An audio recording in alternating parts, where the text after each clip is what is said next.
The movie starts off with Andy Anderson, a gifted writer at Composure magazine. Though her talent is undeniable, she feels stifled, churning out how-to articles instead of covering the hard-hitting topics she cares about. Politics, economics, poverty, these are the stories she dreams of writing, but her editor, Lana, is only interested in click-worthy fluff.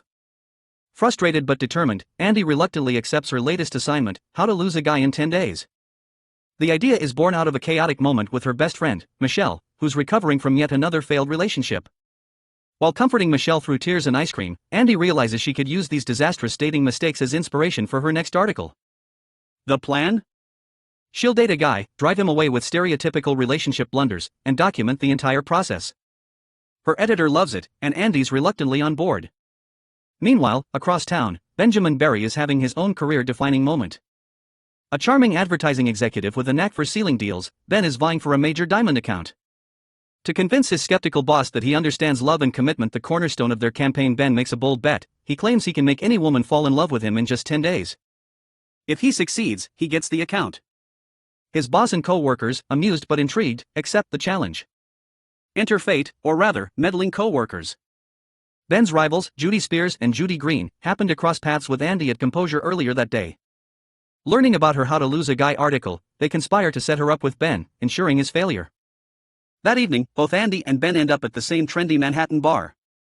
Sparks fly when they meet, and each thinks they've found the perfect target for their respective schemes. The game begins. Andy's mission to drive Ben away kicks off with a whirlwind of over-the-top antics.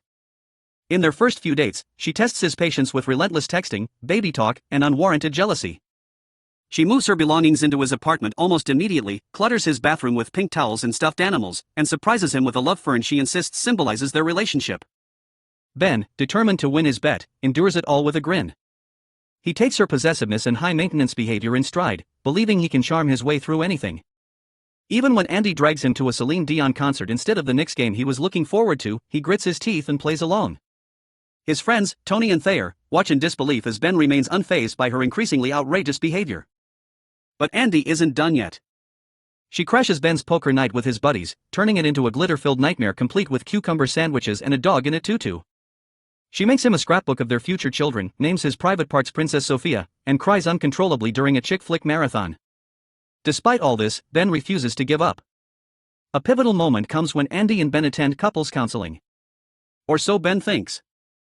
The therapist is actually Andy's friend Michelle, playing along to help Andy with her article. The session is absurdly dramatic, with Andy accusing Ben of neglecting her imaginary pet and other made-up grievances. Somehow, they agree to a solution, a weekend trip to Staten Island to meet Ben's family.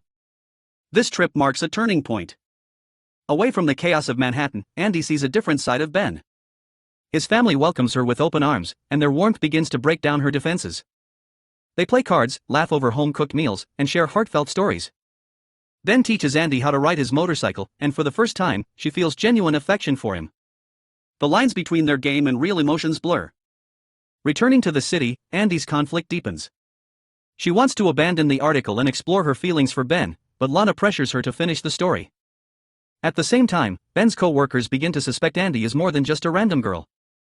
Judy and Judy, ever the schemers, decide to expose Andy's article and sabotage Ben's growing relationship.